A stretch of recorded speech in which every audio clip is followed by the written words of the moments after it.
gihe isi ikomeje kurwana kandi irimo irwana n'ibyorezo by'akataraboneka bitewe n'indwara z'iminsi y'imperuka zigumya ziyoberanya kandi zibirandurira mu isura nshya.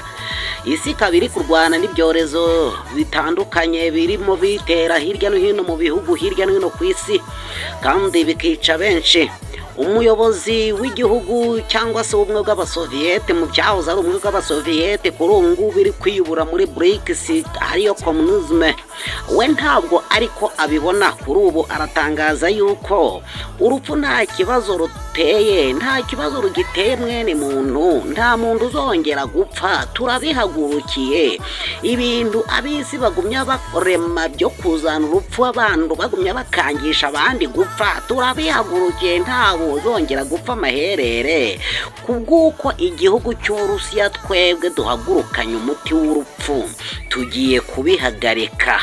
Aya ni amagambo yatangajwe na bwana Vladimir Putin, umuyobozi w'Uburusiya, atayatangariza mu gihugu cy'Ubushinwa ubwo yari yasuye mugenzi we Xi Jinping, amuganiriza nk'ikiganiro cyo kugaragariza abantu bose bari bateraniye ahangaha, abatangariza yuko ikibazo abantu bafite cyangwa mwene muntu afite cy'ubwoba, ahora n'ubwoba bwo gupfa, yuko bagomba kandi bagiye guhagurutsa gahunda mu gihugu cy'Uburusiya kandi bagafatikanya n'Ubushinwa gukora ingingo kandi no gukora ADN zishobora gutuma umuntu arama imyaka myinshi, ibintu byose byatumaga umuntu agira abasirikare bake mu mubiri, bigatuma umuntu apfa akenyutse kandi agapfa ataramye.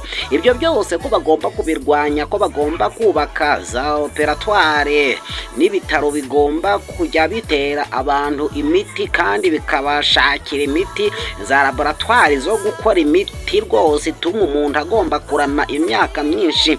Ibi byose ko ari ikibazo bagomba kurwana nacyo bakagikomeza kandi bakakigeraho, bukaba baremera umuntu amaso yo kureba niba amaso ye yarapfuye bakamuremera yandi mashya yo kureba, niba amatwi ye yarapfuye atacyumva bakamuremera yandi matwi yo kumva, niba amazuru ye yarapfuye yarabaye nka baruziraya bakamuremera andi mazuru yo kunukirwa no guhumurirwa, niba umunwa w'akanwa ke katakiryoherwa yarabaye nka barizirayi bakamuremera izindi ADN mu kanwa zo kugira ngo abashe kurya yumve ko ari kuryoherwa cyangwa ko ari kurorerwa.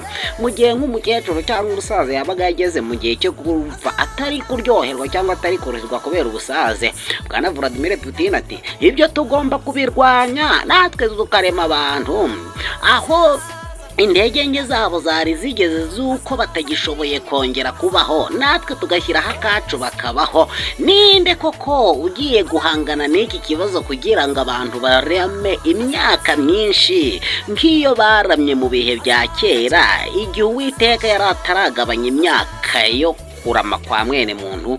Mbese koko ubutegetsi bwa gikapitalisite mu isi buraza guhangana n'ubutegetsi bwa gikomunizme bugiye guhagurutsa ikibazo cy'uko mwene muntu agomba kurama imyaka myinshi ku isi, ibintu byo gukenyuka bikarangira? Mbese ubutegetsi bwa gikomunizme buhagurukanye uyu mushinga wo gutuma abantu barama imyaka myinshi buraza kugera ku ntego?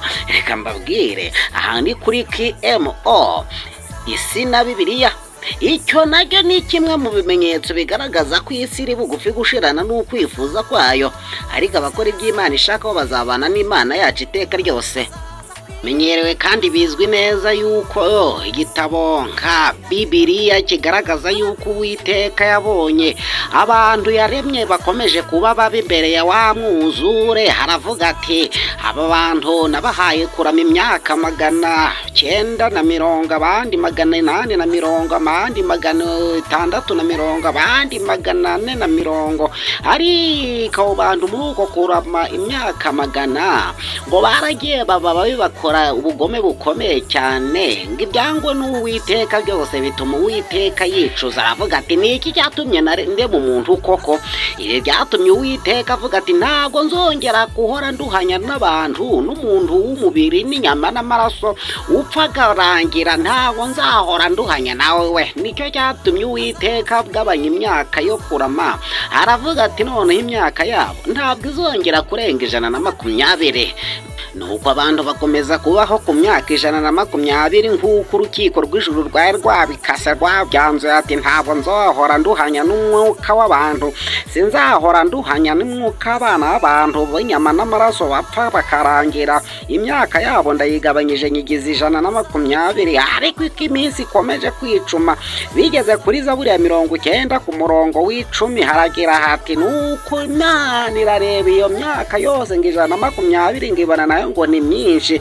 Umwanditsi wa Zaburi aravuga ati umuntu rwose arageramo imyaka 70 nakabya ngabe 80, ngo nyamara ngo iyo myaka yose yaba 70 cyangwa 80 ngo ibyayo byose ni imiruho gusa, yewe ni imiruho n'umubabaro ko biba bigwiriye mu mwaho ngaho. Ariko kugeza amaginga ya Bwana Vladimir Putin we ntabwo ari ko abibona, we na Xi Jinping barateganya yuko bagomba kurema za ADN rwose kandi n'uturemangingo tugomba gutuma umuntu agomba kurama akagira imyaka myinshi, ibintu byo gusaza no gupfa bigakurwaho mwisi, abantu bakarama bakaba benshi.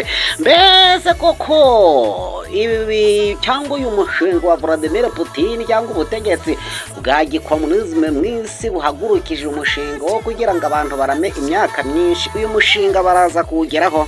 Uyu mushinga baraza kuwugeza iyo ugiye? Ko Biblia tubwira ko igihe cyo kurama kizongera kugaruka ari igihe cyo ku ngoma ya Kristo y'imyaka 1000, aho umwana w'uruhinja azajya apfa kenyutse amaze imyaka 100. Mbese Vladimir Putin yabagiye kuba ari we Mesiya ugiye kuyobora isi mu gihe ya ngoma y'amahoro y'imyaka 1000 kandi ngo abantu ntibongere gupfa?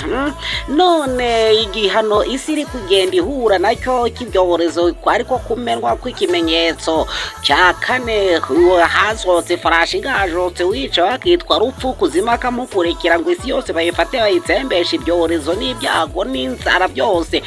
Ibi byorezo Vladimir Putin na Xi Jinping bagiye kubihagarika ko tubona Ebola yatangiye kandi yakomeje gukameza hirya no hino ku isi mu bihugu bitandukanye, yakomeje kuzamukana makaka kandi bamwe bakaba bafunze imipaka y'ibihugu byabo, abandi bakaba bibaza bati mbese ko twebwe tutari gufunga imipaka bigenze bite? Ko ni ku gihugu cya Kenya bamwe abaturage batangiye kwivumbagatanya bavuga bati mbese biraza kugarukira hehe niba Ebola iri kwataka igihugu cyacu cya Kenya? Bakabaza Bwana President Ruto bakambaza bati niba Uganda ifunga imipaka yabo, u Rwanda rukafunga imipaka yabo, twebwe niko tutafunga imipaka yacu? Mbese koko ninde uri buze guhagarika amakuba n'intambara n'ibyago mu isi ngo mwene muntu aryama asinzire? Reka ngubwire ko imidugararo yose itazashira n'ibyago ntibizabura guhoraho, kereka Yesu ubwe niyizira agatsembaho urupfu n'ibyaha. Aha ni kuri KMO, ntujye kure natwe hano nka KMO isi na Bibiliya turi hano kugira ngo dukomeze tukugezeho ibimenyetso bigaragaza ko isi igiye gushirana n'ukwifuza kwayo. Intego ya KMO isi na Bibiliya ni ukumenyesha mwene muntu aho ibyo bimenyetso by'ibihe bigeze kugira ngo arusheho gukanguka amenye ko ibi nabyo ari ibimenyetso bigaragaza iminsi y'imperuka, kugira ngo mwene muntu akore iby'Imana ishaka, kubera ko isi igiye gushirana na cya cyifuzo cyayo, ariko ukora iby'Imana ishaka azahorana n'Imana yacu iteka ryose.